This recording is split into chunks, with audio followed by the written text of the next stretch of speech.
आप सबको जय Hind. Welcome to my YouTube channel Rozgar point official. Uttar Pradesh police re exam के लिए आइए देखते हैं अगला प्रैक्टिस सेट। इसका पहला क्वेश्चन है, ये दिया हुआ है 9.87 प्लस 6.54 प्लस 3.21। इसको सॉल्व करना है।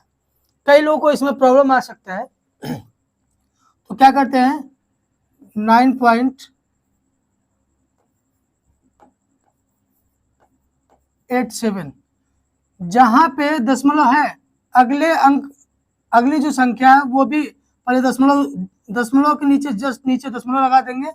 उसके बाद दशमलव के पहले कितनी संख्या है, एक है, तो यहाँ पे एक लिख देंगे। उसके बाद दशमलव के बाद दो संख्या है, दो संख्या लिख दी। फिर इसमें आ जाएंगे, दशमलव के जस्ट नीचे दशमलव लगा देंगे। दशमलव के पहले कितनी संख्या है, एक है, तीन, और दशमलव के बाद दो संख्या है, कौन कौन, इन सबको जोड़ना है। दशमलव के जस्ट नीचे लिखते जाएंगे। उसके बाद जितनी संख्या है, आगे जितनी संख्या है दशमलव के वो लिखते जाएंगे, और दशमलव के बाद जितनी संख्या है वो लिखते जाएंगे। 7 4 11 12 का 2,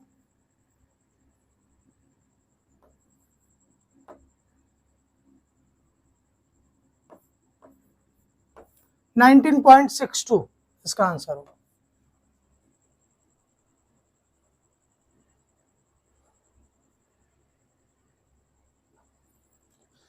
अगला क्वेश्चन देखते हैं। ये कैलकुलेशन है, बस आपको इसमें यही सीखना था कि दशमलव कैसे लगाएंगे। देखिए अगला क्वेश्चन, 4/5 और 2/3 के बीच अंतर ज्ञात करना है। ये सब प्रीवियस ईयर पेपर है आपका। तो इन दोनों का एलसीएम ले लेंगे, कितना आएगा 15। अब 5 से इसमें डिवाइड करेंगे, कितना आएगा 3। 3 का इसमें मल्टीप्लाई करेंगे, 3 चौक 12। फिर 3 से इसमें डिवाइड करेंगे, कितना है 5, 5 दूना 10। तो बचा कितना 2/15। 2/15 कौन सा है, बी ऑप्शन सही। कैलकुलेशन है इसमें, बस इसमें और कुछ नहीं बताना।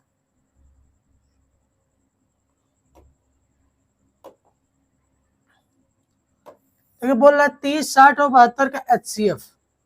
तो सबसे पहले समझ लेते हैं HCF होता क्या है। HCF ऐसी संख्या है जो अधिकतम कॉमन होती है, किसमें, इन तीनों संख्याओं में। अगर पूछा जाए इन तीनों संख्याओं में अधिकतम कौन सी ऐसी संख्या है, अधिकतम ऐसी कौन सी संख्या है जो तीनों में क्या हो, कॉमन हो, तो HCF हाईएस्ट कॉमन फैक्टर, जो तीनों में अधिकतम कॉमन होती है उसी को क्या बोलते हैं, HCF बोलते हैं। तो सबसे पहले इसका फैक्टर कर लेते हैं, 2 3 5 60 का कर लेते हैं,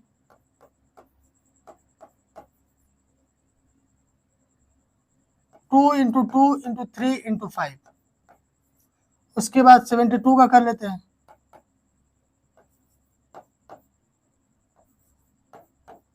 8 3 24 72। ये देखिए 72 का क्या हो गया, 2 × 2 × 2, ये कितनी बार है, 3 बार है। अब देखिए हाईएस्ट इसमें कॉमन क्या है, क्या 5 तीनों में है, नहीं है, तो 5 तो एकदम हटा दीजिए दिमाग से, 5 तीनों में नहीं है। अब देखिए 2 और 3, 2 और 3, 2 और 3 दोनों तीनों में है, तो HCF क्या हो जाएगा, 2 × 3 यानी 6। तो 6 क्या होगा, इन तीनों में होगा। इसी वजह से ये हाईएस्ट है, मतलब इससे ज्यादा कॉमन तीनों में कुछ नहीं हो सकता है। इसी वजह से 6 क्या होगा, इसका HCF होगा, हाईएस्ट कॉमन फैक्टर होगा। अगला क्वेश्चन,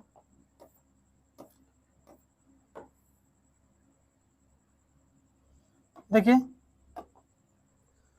सबसे उपयुक्त विकल्प का चयन कीजिए। 15 30 और 24 का लघुत्तम समापवर्तक। इसका एलसीएम कैसे निकालते हैं, 15 30 और 24 का, 2 से जाइए, 15 2 15 30, 2 12 24। मतलब जो संख्या होती है उसमें उसी से इसमें भी भाग देते हैं। तो 15 में भाग नहीं जाएगा तो उसको ऐसे रहने देंगे, इसमें भाग देंगे कितनी बार में जाएगा, 15 बार में। फिर 2 से 24 में भाग देंगे, कितनी बार में जाएगा, 2 बार में। फिर 2 से ये 15 15, ये कितनी बार में भाग जाएगा? 6 बार में। जिसमें भाग न जाए उसको वैसे ही लिखते हैं, जिसमें भाग चला जाए, जितनी टाइम में चला जाए उसको यार नीचे लिख देते हैं। फिर 2 से 15, 15, 3, अब फिर आ जाते हैं क्या? 3 से, ये कितनी बार में जाएगा? 5 बार में। ये कितनी बार में जाएगा? 5 बार में। ये 1 बार में। फिर 5 से आ जाते हैं 1, 1, 1, कितना हुआ? 2 दूना 4 दूना 8, 24, 25, 120। बी ऑप्शन सही।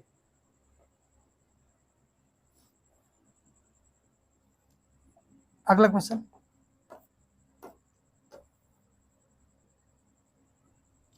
देखिए,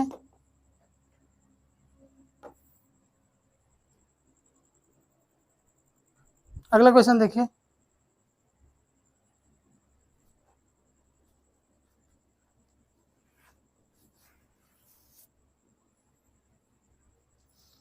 यदि 21 चॉकलेट को 5 और 2 के अनुपात में बांटी जाती है तो छोटा हिस्सा कौन है इसमें?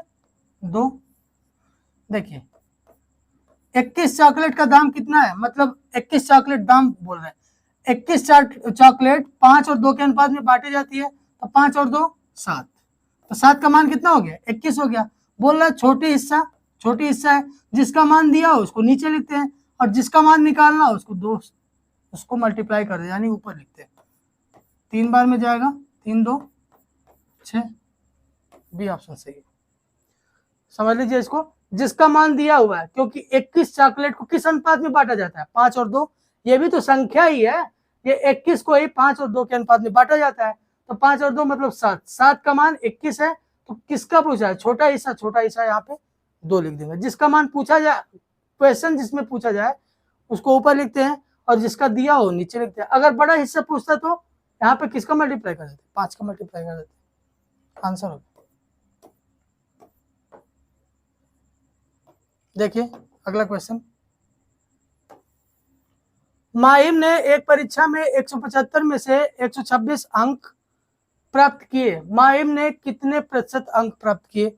जैसे हम लोग क्या होता था कि 100 में 75 नंबर पाते थे, तो 75 कैसे निकालते थे कि जितना नंबर पाए उसको ऊपर लिखते थे और जितने का पूर्णांक था उसको कहाँ लिखते थे? नीचे, और फिर 100 से क्या कर देते थे? मल्टीप्लाई कर देते थे।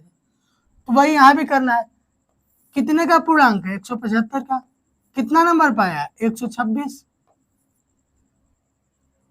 126 नंबर पाया है। अब परसेंटेज निकालना है तो 100 से क्या कर देंगे? मल्टीप्लाई कर देंगे। 100 से क्या कर देंगे? मल्टीप्लाई कर देंगे। अब यहाँ पे क्या करेंगे? ये देखिए किससे कट रहा है? 7 से कटेगा। 7 × 9 7, 7 × 8 56, 7 दूना 14, 7 × 5 5। 25 से 100 कितनी बार में जाएगा? 4 बार में। एक 18 में 4 का मल्टीप्लाई करेंगे, कितना होगा? 72%। बी ऑप्शन में। अगला क्वेश्चन देखते हैं, सिर्फ कैलकुलेशन है ये प्रीवियस ईयर क्वेश्चन है भैया। ये इसको यहाँ पे थोड़ा करेक्शन कर लीजिए, यहाँ पे 32 नहीं है, ये 35 है। ये 35 है, 35 है। ये यहाँ पे लिख देते हैं, इसको काट के लिख देते हैं। 35 का 12% क्या होगा? तो निकालना है 35 × 12/100, 12% निकालना है। जब 100 नीचे रहे तो कोशिश ये करना चाहिए 100 को ना काटे, ऊपर ऊपर मल्टीप्लाई कर दो, कितना आएगा? 0,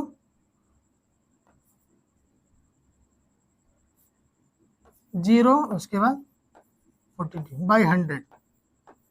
1 0 से 1 0 कैंसिल। देखिए नीचे कितना 0 बचा हुआ है? 1 0 बचा हुआ है, तो दाहिने तरफ से शुरू करते हैं, दाहिने से बाएं आते हैं। 1 0 है तो एक अंक के बाद क्या करेंगे? दशमलव लगा देंगे। 4.2 आंसर हो जाएगा, सी ऑप्शन।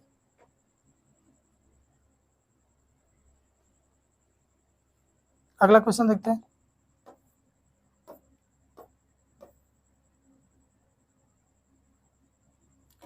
देखिए एक वस्तु को 434 रुपए में बेचकर रमेश 34% का लाभ कमाता है, रमेश ने किस दर पर पेन खरीदे। देखिए इस तरह के क्वेश्चन को आसान करना अगर आपको तो कुछ कंसेप्ट सीखना होगा।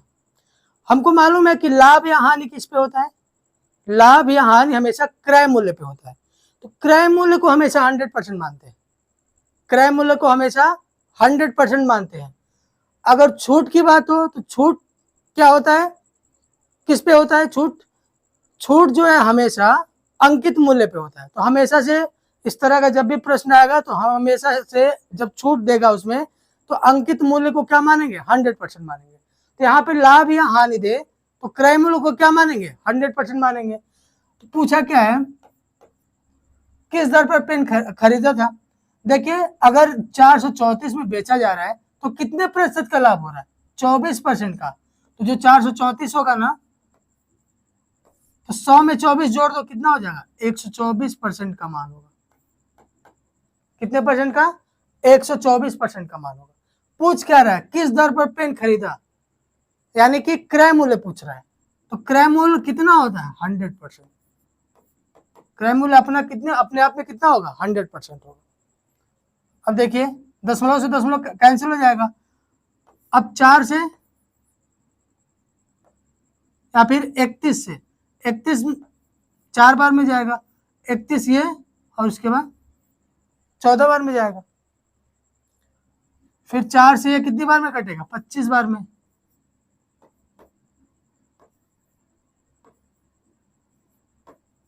$350 आएगा आंसर इसका। जब भी इस तरह के क्वेश्चन में आए कि इतने का लाभ हो रहा है या इतने की हानि हो रही है तो हमें हमेशा से मानेंगे क्रय मूल्य क्या है, अपने आप में 100% है। लाभ हो रहा है तो 100 में उतना जोड़ दो, वही उस संख्या का मान हो जाएगा। जिसका मान दिया उसको नीचे लिखते हैं और जिसका निकालना उसको ऊपर मल्टीप्लाई करते हैं। अगर यहाँ पे ये होता कि 24% की हानि होती तो 100 में से 24 घटा देते, यानी 76% का मान ये हो जाता। लाभ है तो 100 में जोड़ देंगे। अगला क्वेश्चन, इस तरह के क्वेश्चन आगे आएंगे, अभी बहुत सारे आपको कराएंगे सब। देखिए ये भी क्वेश्चन एक लाइन में हो जाता है। बोल रहे 12% की छूट के बाद एक खिलौना 132 रुपए में बेचा जाता है। कितने रुपए में, 132 रुपए में। तो 132 क्या है, 12% छूट। छूट किस पे दिया जाता है, हमेशा से अंकित मूल्य पे दिया जाता है। तो यहाँ पे छूट की बात किया तो अंकित मूल्य को क्या मानेंगे, 100% मानेंगे। 12% की छूट दिया है, छूट मतलब लेस हुआ, कम हुआ, तो 12% घटा देंगे, कितना बचेगा, 88%। तो 88% का मान 132 है। तो क्या पूछा है, अंकित मूल्य। अंकित मूल्य को कितना मानेंगे, 100%। जब छूट की बात हो तो अंकित मूल्य को 100% मानेंगे, जब लाभ या हानि की बात हो तो हमेशा से क्रय मूल्य को क्या मानेंगे, 100% मानेंगे। 10 ये परसेंटेज से परसेंटेज कैंसिल। देखिए 11 से काटेंगे 8 बार में, 4 से काटेंगे 2 बार में, 3 बार में, यानी अब ये कितनी बार में कटेगा, 50 बार में। कितना हो गया, 150। सी ऑप्शन सही है। एक लाइन में अगर आपको क्वेश्चन करना है तो ये कंसेप्ट आपको समझना पड़ेगा। ऐसे भी समझ सकते हैं 132 रुपए क्या है, विक्रय मूल्य। तो विक्रय मूल्य कब हम निकालते हैं, विक्रय मूल्य मतलब अगर क्रय मूल्य पे लाभ हो रहा है तो क्या करेंगे, उसमें 100 में उतना जोड़ देंगे। अगर क्रय मूल्य पे हानि हो रहा है तो 100 में उतना क्या कर देंगे, घटा देंगे। आइए देखते हैं अगला क्वेश्चन। दिया है 2500 रुपए पर अर्जित साधारण ब्याज, मतलब 2500 रुपए पे साधारण ब्याज ज्ञात करना है। 3 साल के लिए 4% पर एनम जमा किया गया है, 4% पर एनम। देखिए 3 साल दिया हुआ है, हर साल का जो ब्याज दर है कितना परसेंट है, 4% है। तो 3 साल का ब्याज दर कितना होगा, इन दोनों को मल्टीप्लाई कर देंगे, 4 तिया 12, 12%। 12% मतलब 12/100, 12 क्या हो गया, 100 हो गया। 2 जीरो से 2 जीरो कैंसिल, ये कितना हो जाएगा, 300। यहाँ पे बना लीजिए, ये 0 है, ये क्या है 0, 300।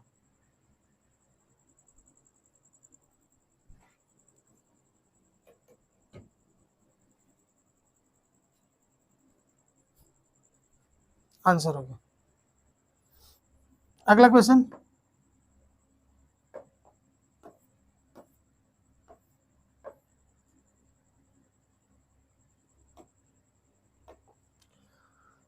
अगला क्वेश्चन देखिए, रवि और रश्मि ने एक व्यवसाय में क्रमशः 150 रुपए और 200 रुपए का निवेश किया, लेकिन रवि ने कुछ महीने बाद अपना रुपए वापस ले लिया। यदि 12 महीने के अंत में लाभ को रवि और रश्मि के बीच 1:2 के अनुपात में बांटा गया तो रवि ने कितने महीने बाद अपना रुपए निकाला? तो सबसे पहले ये जान लीजिए, इन्वेस्टमेंट का ये साझेदारी का ये क्वेश्चन है। तो हम लोग क्या करेंगे, सबसे पहले ये समझ लेते हैं कि लाभ किस अनुपात में बढ़ता है, मतलब कि जो भी प्रॉफिट हो रहा है वो किस अनुपात में बढ़ेगा। तो लाभ हमेशा C1 मतलब कैपिटल 1 इंटू T1, मतलब पहला व्यक्ति जो कितना पूंजी लगाएगा और कितने समय के लिए लगाएगा, दूसरा व्यक्ति कितना पूंजी लगाएगा, C2 मतलब कैपिटल मतलब पूंजी, मतलब धन उसका कितना है, दूसरा व्यक्ति कितना पूंजी लगाएगा, कितने समय के लिए लगाएगा, उसी अनुपात में लाभ को क्या किया जाता है, बांटा जाता है। C1 T1 upon C2 T2 is equal to P1 upon P2। अब क्या करें, रवि और रश्मि ने एक व्यवसाय में क्रमशः, ये रवि का है और ये रश्मि का है, पहले रवि दिया फिर रश्मि दिया, 150 रुपए और 200 रुपए का निवेश किए। अब यहां से देखते हैं C1 का मान कितना है 150 रुपए, C2 का मान कितना है 200 रुपए।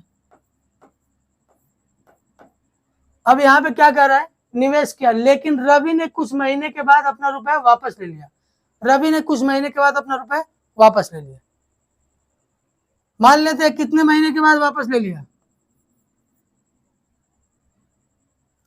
या फिर यहाँ पे ऐसे लिख दे, मान सकते हैं कि जो x है, मतलब रवि 150 रुपए कितने समय के लिए लगाया था, x समय के लिए लगाया था, और यहाँ पे दिया हुआ है यदि 12 महीने के अंत में लाभ को रवि और रश्मि के बीच बांटा जाता है।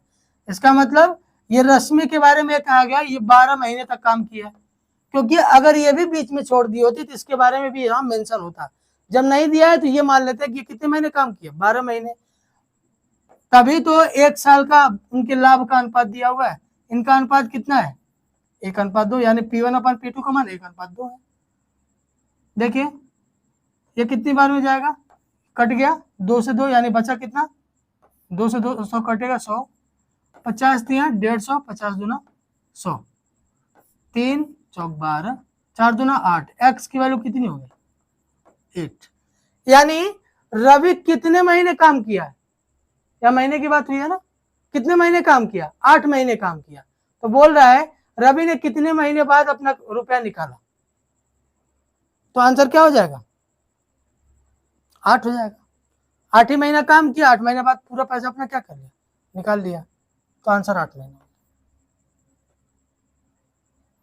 अगला क्वेश्चन देखते हैं,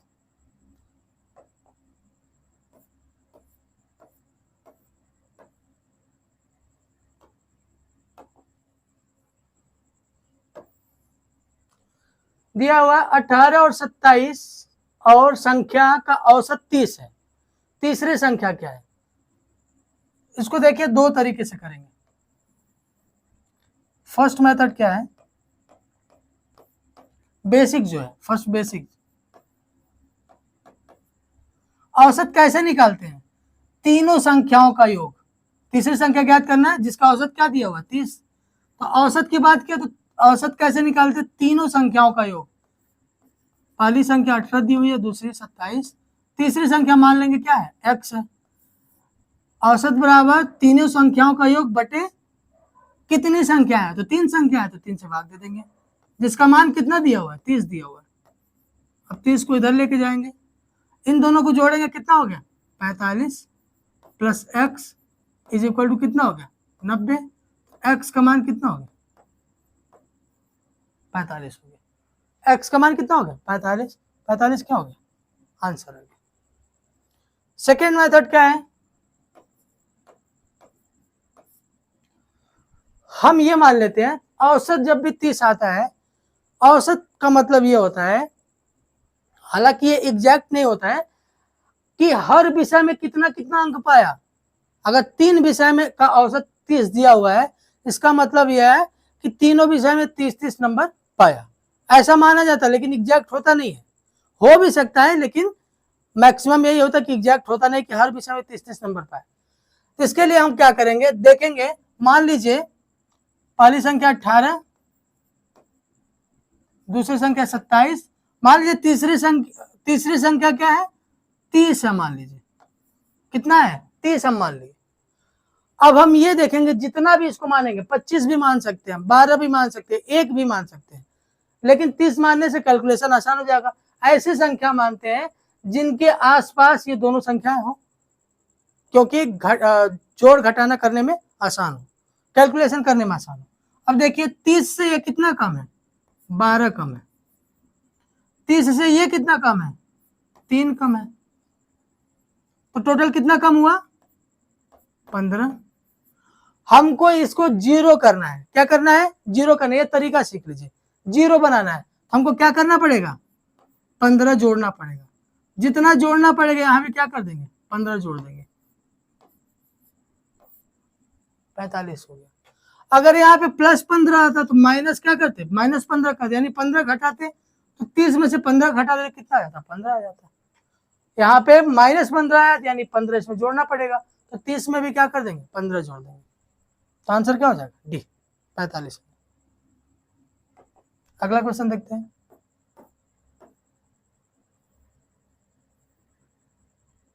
देखिए एक व्यक्ति एक कार्य को 48 मिनट में कर सकता है, जबकि 20 समान कार्य को 60 दिन में पूरा कर सकता है, वे एक साथ कार्य को कितने समय में पूरा कर लेंगे। एक कितने दिन में 48 मिनट में, बी 60 मिनट में। एक तरीका बता दो, थोड़ा सीख लीजिए। जब भी ऐसा आपको दिखे कि एक ही संख्या से ये भी कट रहा है ये भी कट रहा है, जैसे 12 से अगर काटिए ये कितनी बार में जाएगा 4 बार में, अब 12 से ये कितनी बार में जाएगा 5 बार में, 12 से 48 बार 60, और इन दोनों में कुछ भी कॉमन ना हो, मतलब 12 से काटे 4 और 5 आया, 4 और 5 में कुछ भी कॉमन है नहीं है, तो इनका एलसीएम क्या हो जाएगा, इन तीनों का मल्टीप्लाई कर दो, 12 चौक 48 बच्चे,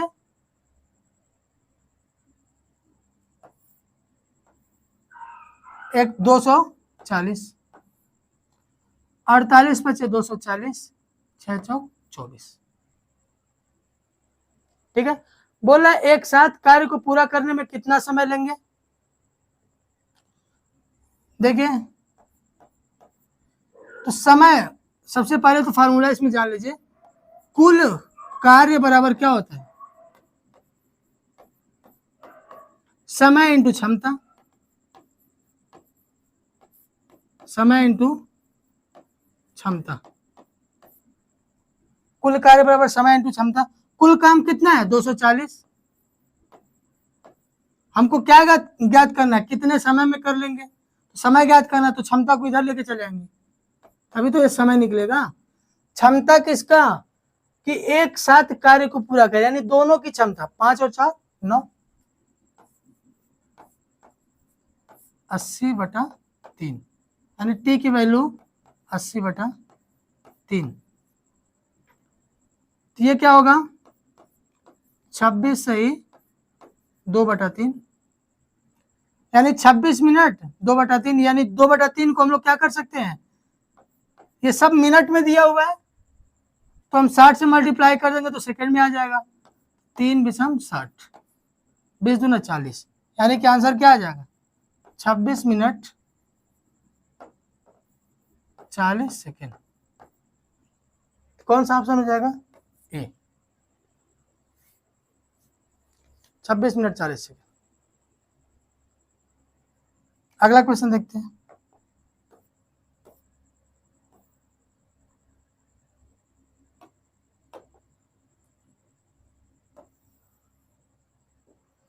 देखिए इसमें क्या बोल रहा है, राजेश 5 मीटर प्रति सेकंड की गति से चल सकता है, यानी पैदल वो चल सकता है, यहाँ चल सकता है मतलब पैदल चल सकता है, साइकिल से, और साइकिल 20 मीटर प्रति सेकंड की गति से चला सकता है। मतलब अगर साइकिल से चलना हो तो 20 मीटर प्रति सेकंड से चल सकता है, पैदल चलना हो तो 5 मीटर प्रति सेकंड से चल सकता है। वह परिवहन के दो साधनों के संयोजन का उपयोग करके 600 मीटर की दूरी तय करने में 45 सेकंड का समय लेता है। तो राजेश ने साइकिल कितनी देर तक चलाई? देखिए इसमें एक छोटा सा कंसेप्ट आपको यह जानना है कि जब भी हम एलिगेशन में चाल का अनुपात लेते हैं, मतलब चाल को लेते हैं, एलिगेशन में जब भी चाल को लेते हैं तो उसके नीचे हमेशा समय का अनुपात लेता है। समझा रहे हैं? जैसे यहाँ पे दिया 5 मीटर प्रति सेकंड से कैसे चल रहा है? पैदल चल रहा है। ये 5 हो गया, ये कैसे चल रहा है? ये पैदल चल रहा है। और 20 मीटर प्रति सेकंड कैसे चल रहा है? ये साइकिल से चल रहा है।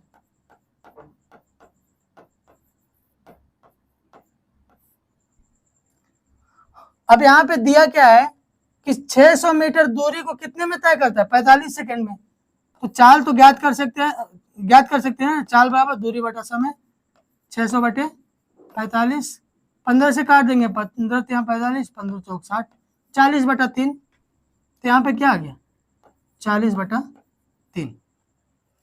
देखिए इसमें एक तरीका ये है, ये नियम है, अगर इसमें हम 5 का मल्टीप्लाई करेंगे तो इसमें भी 5 का मल्टीप्लाई करना पड़ेगा, यहाँ भी क्या करना पड़ेगा? 5 का मल्टीप्लाई करना है। तो हम ये ध्यान देंगे पहले कि नीचे अगर कोई संख्या है तो उसको हटा देंगे, कैलकुलेशन आसानी हो जाएगा। इसमें भी आ जाएगा लेकिन कैलकुलेशन करना पड़ेगा आपको। हम क्या करेंगे, इसमें 3 का मल्टीप्लाई कर देंगे, तो इसमें भी किसका मल्टीप्लाई करना होगा? 3 का, और इसमें भी 3 का। तो अब बचा क्या? 5 दिया 15 और ये 20 दिया 60। ये कितना बचा? 3 से 3 कैंसिल, 4। ये चाल का जो है एलिगेशन हम लोग लगा रहे, तो नीचे किसका अनुपात आएगा? समय का। जब भी चाल का एलिगेशन लगाएंगे तो नीचे किसका अनुपात आएगा? समय का आएगा। तो 60 में से 40 गया 20, 40 में से 15 गया कितना आएगा? 25, 5 चौक 20, 5 पचे 25। ये जो अनुपात आया ना, ये समय का अनुपात आएगा। किसका अनुपात आएगा? समय का। जब भी चाल को लेके एलिगेशन लगाएंगे तो जो अनुपात नीचे आएगा किसका आएगा? समय का आएगा। तो कह रहा है राजेश ने साइकिल कितनी देर तक चलाई? तो साइकिल का जो समय है वो कितना है? 5 है। देखिए टोटल कितना समय वो लिया है? 45 सेकेंड। तो जो 4 और 5 आया ये टोटल समय का ही तो अनुपात आया है। तो जो 45 है वो किसका मान हो जाएगा? 4 5 9 का मान हो जाएगा। किसका निकालना है? साइकिल का। तो साइकिल का अनुपात समय का कितना है? 5। तो जिसका मान निकालना हो उसको मल्टीप्लाई कर देंगे, 9 पचे 45, 5 पचे 25 सेकेंड। बहुत आसान तरीका है, इसको सीख लीजिए, बहुत ही आसान। अगला क्वेश्चन देखिए, क्वेश्चन, एक कमरे की लंबाई, चौड़ाई और ऊंचाई का अनुपात 5, 4 और 2 है। यदि लंबाई में 20% की वृद्धि की जाए और चौड़ाई में 25% की वृद्धि की जाए, जबकि ऊंचाई में 25% की कमी की जाती है, तो कमरे के चारों दीवारों का कुल क्षेत्रफल ज्ञात कीजिए। तो सबसे पहले तो फार्मूला जान लीजिए, कमरे के चारों दीवारों का क्षेत्रफल क्या होता है?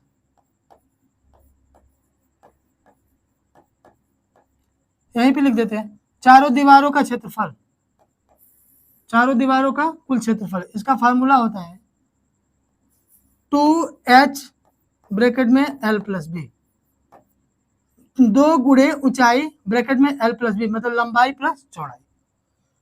तो यहाँ पे क्या करेंगे हम? सबसे पहले जब भी 25% वृद्धि या 25% कमी ऐसी बात करें तो हम लोग डबल डिजिट में बना लेते हैं। कैलकुलेशन करना क्या हो जाता है? आसान हो जाता है। जैसे इसमें क्या करें हम? 2 का मल्टीप्लाई कर दें। 2 का मल्टीप्लाई एक में नहीं, सब में करें, तीनों में। तो 2 का मल्टीप्लाई कर देंगे, कितना हो जाएगा? 10, 8 और 2, 2 दूना 4 का अनुपात। थोड़ा बड़े में लिख दें, 10, 8 दूर दूर थोड़ा लिख दिया। अब कह रहे हैं कि लंबाई में 20% की वृद्धि की जाती है, तो 20% वृद्धि मतलब 120%। 20% वृद्धि का मतलब 120%। 10 का 120% निकालेंगे, 120/100, 2 जीरो से 2 जीरो कैंसिल, बचा कितना 12। अब क्या कर रहे हैं, चौड़ाई में 25% की वृद्धि की जाए, इसमें कितने परसेंट की वृद्धि की जाए 25%, तो 8 का 125% निकालेंगे, 125/100, 25 बचे 125, 25 चौक 100, 4 दूना 8, 5 दूना 10 हो गया। अब तीसरे में क्या कर रहे हैं, ऊंचाई में 25% की कमी की जाती है, 25% की क्या की जाती है, कमी की जाती है। तो 4 का हम लोग क्या निकालेंगे, 75% निकालेंगे, क्योंकि कमी की जा रही है। तो 75/100, 25 या 75, 25 चौक 100, 4 से 4 कैंसिल, तो कितना हो गया 3, 3 हो गया। अब देखिए हम लोग को क्या करना है, बढ़ने या घटने से पहले जो इसका कुल क्षेत्रफल था, चारों दीवारों का कुल क्षेत्रफल, इस फार्मूले से निकालेंगे। तो कितना आएगा, 2h की वैल्यू कितनी है 4, l प्लस बी मतलब 10 और 8 18, इसकी वैल्यू कितनी आ गई 144 आ गई, 144।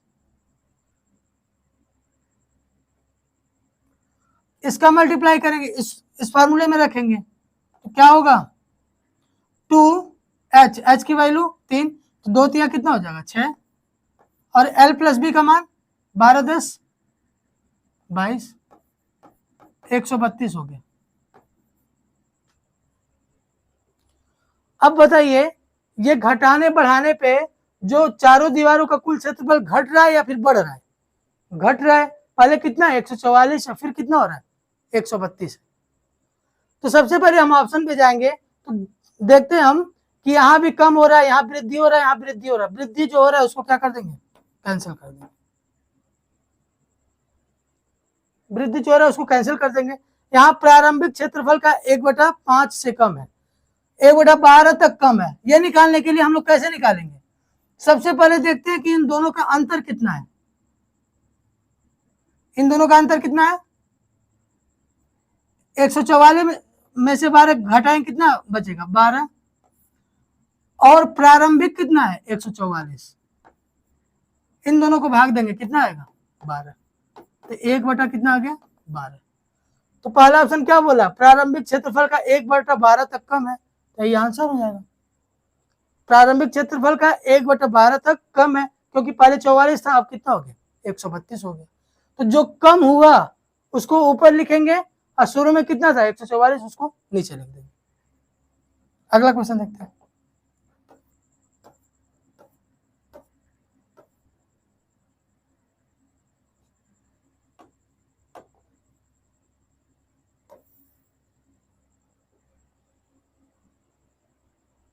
दिया है तुहिन और प्रणव एक काम को क्रमशः 42 मिनट और 70 मिनट में करते हैं।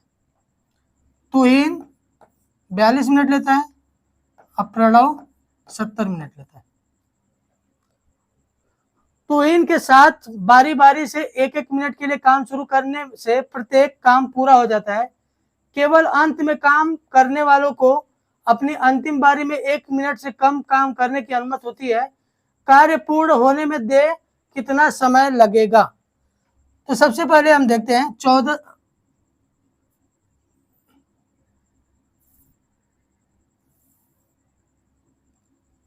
70 मिनट है ये। तो यहां देखते हैं कि 42 और 70 है, 14 से ये भी कटेगा, 14 से 70 भी कटेगा, 14 से कितनी बार में कटेगा 3 बार में, 14 से 5 बार में। जिस संख्या से काटी जाए 14 से काटी जाएगा 3 बार में ये कट रहा और ये 5 बार में। अगर इन दोनों में कुछ भी कॉमन नहीं है तो इनका एलसीएम कैसे निकालते हैं, अभी पीछे वाले क्वेश्चन में भी बताया। 14 तिया 42, 42 बच्चे 5 दूना 10 के 0, 5 चौक 20, 1 21, ये 5 बार में और ये 3 बार में। 42 से इसमें भाग देंगे 5 बार में, 70 से इसमें भाग देंगे, तो कुल काम कितना हो गया 210। और जो 5 और 3 आया है ये तुषार की तुहिन की क्षमता है और पी जो है प्रणव की क्षमता है। कह रहे ये बारी बारी से काम करते हैं, मतलब 1-1 मिनट में काम करते हैं। 1 मिनट तुहिन काम करेगा, दूसरे मिनट प्रणव काम करेगा। तो देखते हैं कि 2 मिनट में काम कितना होगा। 2 मिनट में कितना काम होगा, पहले तुहिन करेगा, उसके बाद प्रणव करेगा। 5 और 3 8, टोटल काम कितना है 210। 210 8 से इसमें भाग देंगे कितनी बार में, 210 में 8 से भाग देंगे तो 8 दूना 16, कितना बचा 5, 8 6 48, 2 बचा, तो 26 बार में जाएगा। कितनी बार में, 26 बार में। तो 26 से इधर भी मल्टीप्लाई कर देंगे, 26 से इधर भी मल्टीप्लाई कर देंगे, ये कितना हो गया 52 मिनट। 52 मिनट में कितना काम हो गया 208 काम। अब बचा कितना काम, 2 काम बचा। देखिए पहले कौन आ रहा है, तुहिन आ रहा है, उसके बाद प्रणव आ रहा है, फिर तुहिन फिर प्रणव। अब यहाँ पे खत्म हो गया कितना 52 मिनट में। हमेशा से विषम नंबर पे कौन काम करने आ रहा है, तुहिन काम करने आ रहा है, और सम नंबर पे प्रणव। देखिए 52 मिनट क्या है, सम है। 52 मिनट क्या है, सम है। अब सम के बाद क्या आएगा, विषम आएगा, तो कौन काम करने आएगा, तुहिन काम करने आएगा। तो बचा कितना काम है, 2 काम। कितना समय लगेगा वो ज्ञात करने के लिए, कितना काम बचा, 2 काम बचा है। जो तुहिन का क्षमता है कितना है 5 है, तो कितना समय लगेगा 2/5 मिनट। ये समय बता रहा है 2/5 मिनट। इसको हम लोग क्या कर लेंगे, देखिए सेकंड में आंसर दिया हुआ है, सेकंड में चेंज कर लेंगे। सेकंड में चेंज करने के लिए 60 से मल्टीप्लाई कर देंगे, 12 बार में जाएगा, कितना हो गया 24। तो कितना 52 मिनट 24 सेकंड होगा, बी ऑप्शन से।